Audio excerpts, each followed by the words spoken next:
Hi there, this is Rich B in AZ, and today we're going to be looking at our 43-year-old dryer.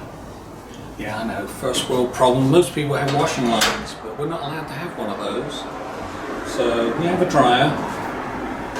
Like I said, 1982 we bought it. Recently it's been making sounds like it wants to seize up. There's a squeak and it kind of stumbles a bit. So we're going to take it apart. Over here is where the model number is kept. I've already got a little start on it, and I'll show you those details. So this is the lint trap. You want to make sure you pull that out. I've still got lint in it. Yay! There's two screws in here that you want to take out. Like that. Don't drop them down the hole. This particular one is designed so the top pops up like this. And the way it does that, I'm going to have to move it forward a bit. There's these little plastic things here. Now remember, they're 43 years old. So I was using a putty knife to go in here, both sides evenly, and sort of trying to get them to come up. I got it out a little bit so I could lift the top. And it does pivot back, it's on these hinges here. And we're going to take this front panel off so we can have a look inside. The motor's at the bottom. Okay, there are a couple of screws, one each side, and one down here too, to get it out. Those are 5/16 across flats. But I also have to get this little tab out here, and I'm hoping it's not going to break. Oh, there it goes. This is holding the wiring harness in, and I'll be able to get access when I start pulling this out. Right, so when you're pulling this front cover off, you need to lift the drum just a little, because it does sit on a felt seal at the front. Now this front panel only comes back a small distance.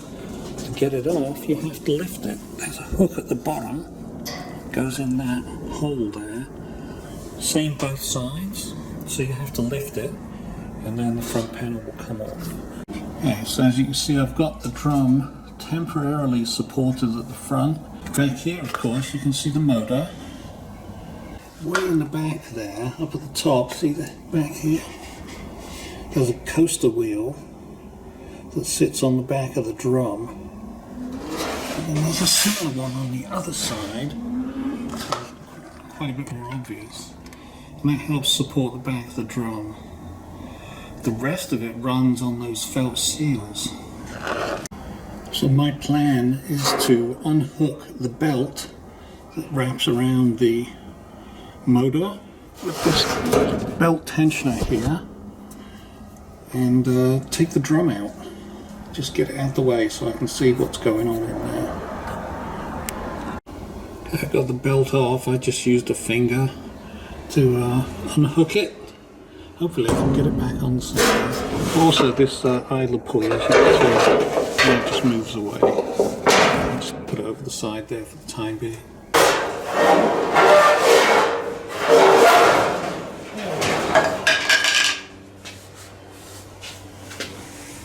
There we go. Okay, so this is the belt. This is the inside of the belt. And I'm looking around for cracks, and I'm really not seeing any cracks. I think I may have replaced this on a previous go around. Yeah, this belt looks pretty good, really. That's the outside of it. There's no cracks or anything. Okay, so I don't know what a new after seal is meant to look like. I see a little bit of a dent here. So I don't know if that would cause any problems. The rest of it looks the same. It looks good all the way around. Other than that, drum itself looks fine. Okay, moving on. Okay, so this is the tensioner pulley, and it does not spin freely. I would think it would want to spin freely. It's a little tight. Now look at the other pulleys on the back. Yeah, they spin. And those wear on those rubbers, the rubber tyres that are on them, they seem to spin fairly well. This motor, as you can hear, it's kind of squeaking when it's turning. Yeah, there's definitely some squeaking there, isn't there?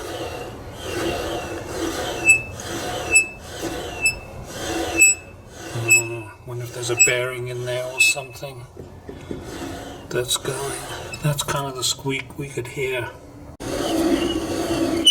Okay, so it's definitely squeaking. I think it's coming from here. This could be an oil-like bearing. So I'm just going to put a drop of 3-in-1 oil on there. Drop or two.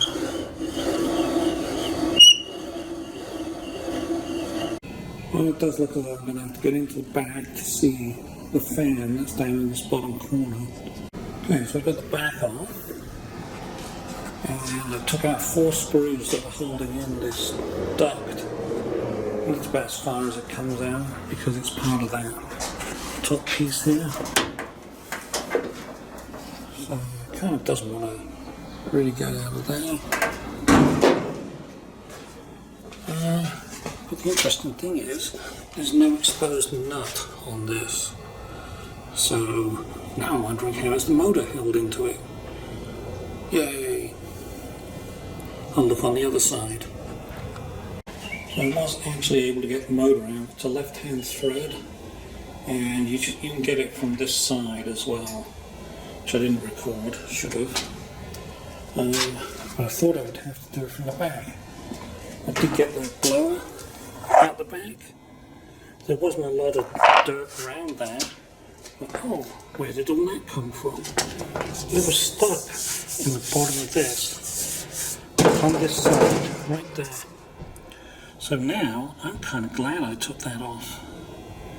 There's a little jump. 43 years worth. Dryer lint, grass, you name it. So I do have this back on now. There are 4 screws holding it. There may have been foam seals at some point, but they've gone away and they fill up with the crap anyway, so it just doesn't matter. This thing, easiest is to lift it,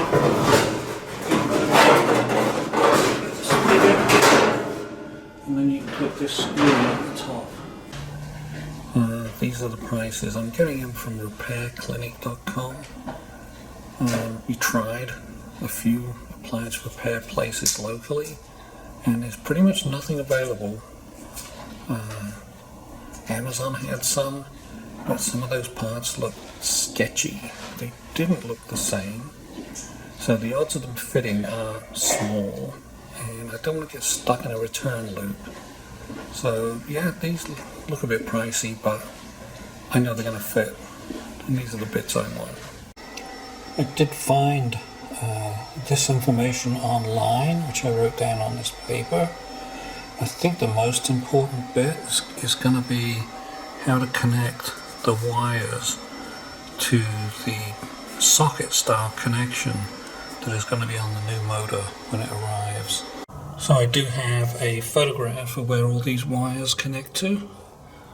So I will disconnect these and get the motor out in preparation for the new one, which I hope is coming. It's the old motor on the bench. Yeah, it's not supposed to squeak like that. Oh, the parts finally arrived. Yeah, this is the problem I've been looking at. I think the reds are going to be okay. May have to replace these smaller connections on these 2 wires.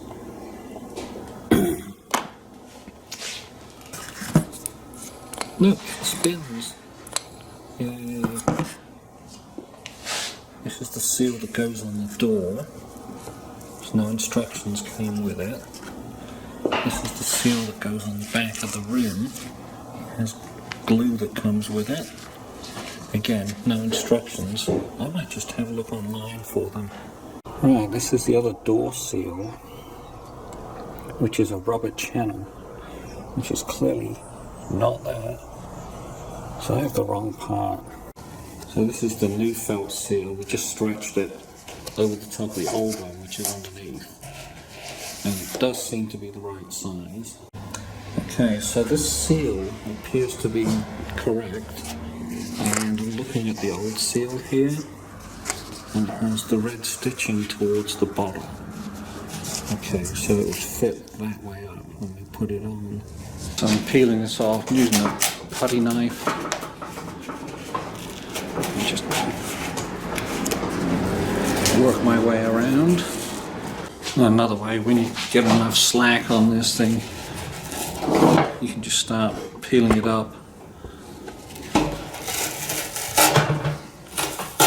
There's a little debris behind. I have to scrape all that off. Okay, this method seems to be fairly effective at getting the glue off. Well, it was just now.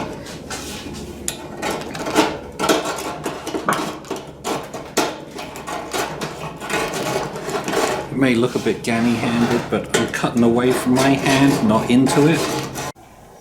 Ironing the seal? Yes, we ironed it. We know red is the bottom, the red thread, but this inner ridge was going all kinds of different directions, up, down.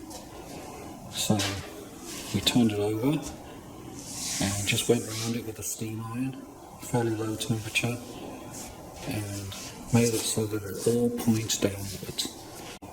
Okay, so here is the seal on the drum. It has not been glued yet. We just have it on, and notice how the lip here is the right way up, pointing inwards.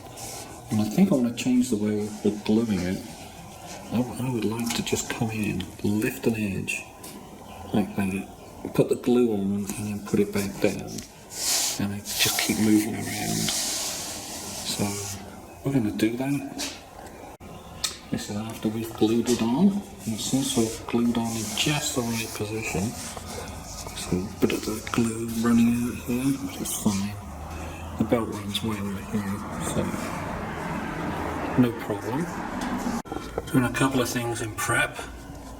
This is the location of where these things are going. I can barely read the numbers on that black plastic piece, so I put it on a piece of cardstock, taped it on where they're supposed to go. Then the next joyful thing is groveling on the ground, cutting off the black, white and blue connectors here, and I've got to stick on these smaller ones because these smaller ones fit in there.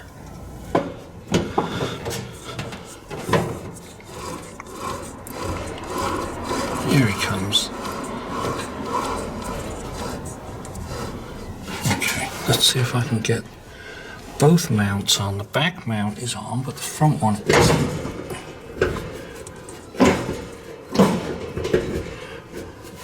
Okay, and I have to rotate it 90 degrees after this to get that at the bottom. But for now, that'll do. This is in a good position to put the connectors in.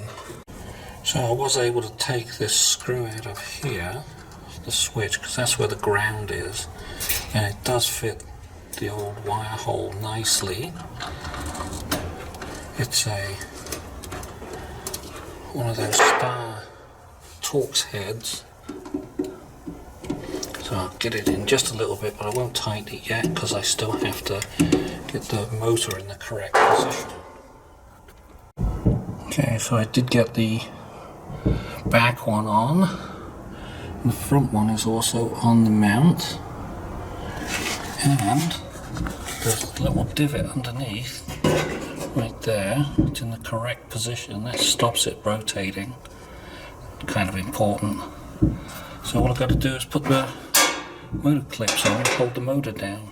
Got the back motor mount on, goes on with quite the bang. Front motor mount.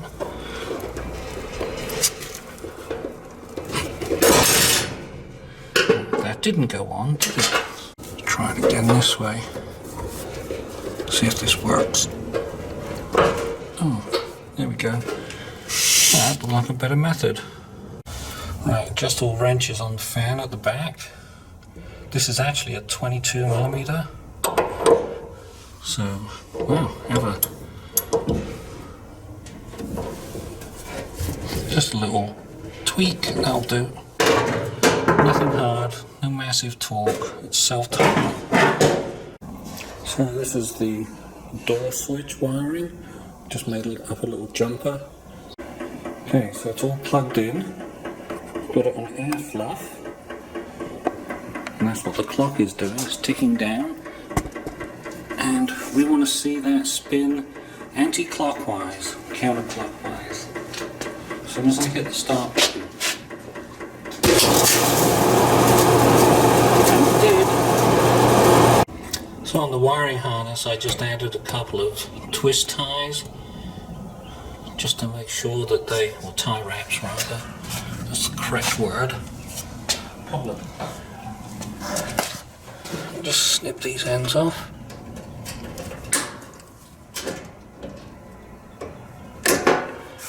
Just to hold them all together to make sure none of them go crazy and move out into the where the belt is.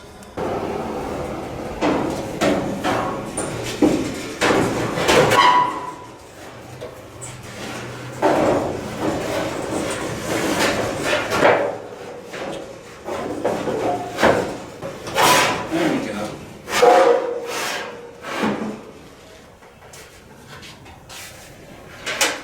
Just got to get the seal to fit on the back. Any luck? Nope, didn't fit on the bottom. Looking in, I can see the seal is not quite right in there. I think if I keep turning it though, I think it's going to work itself out. See the seal folded over a bit. Yeah, I don't want that. I want it sticking out. Okay, I couldn't do it with the camera in the way, but basically you have this on the other side of the main motor. You put it through this gap and then you sort of push this up and then put the belt around the motor pulley. It's time to put the front panel back on, but I've got to remove those wood chocks under there. So I want to keep it tight against the back, so I put this nice bungee cord on. It actually hooks over in a gap behind here. So when you're putting this on, these go into those hooks over there. And the other thing you've got to do is get this felt in underneath here. That's essentially the front bearing.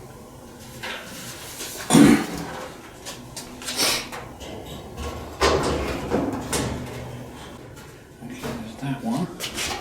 Needs a bit of a lift.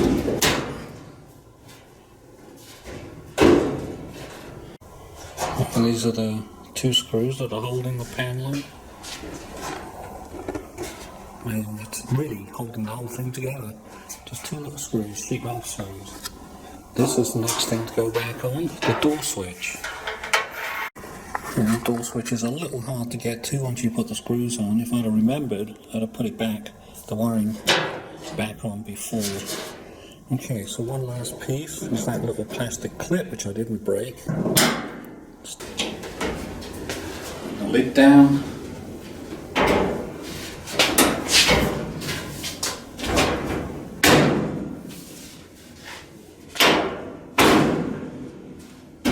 Right, here we go. I noticed the holes are not quite in line, but with a little bit of tweaking, you can move this duct around and get it to fit. Then you can hit it with the screwdriver. Where is it? Two steps left. Lift there. And you've got to plug it in. It's ready to go. Here's a test run on air fluff.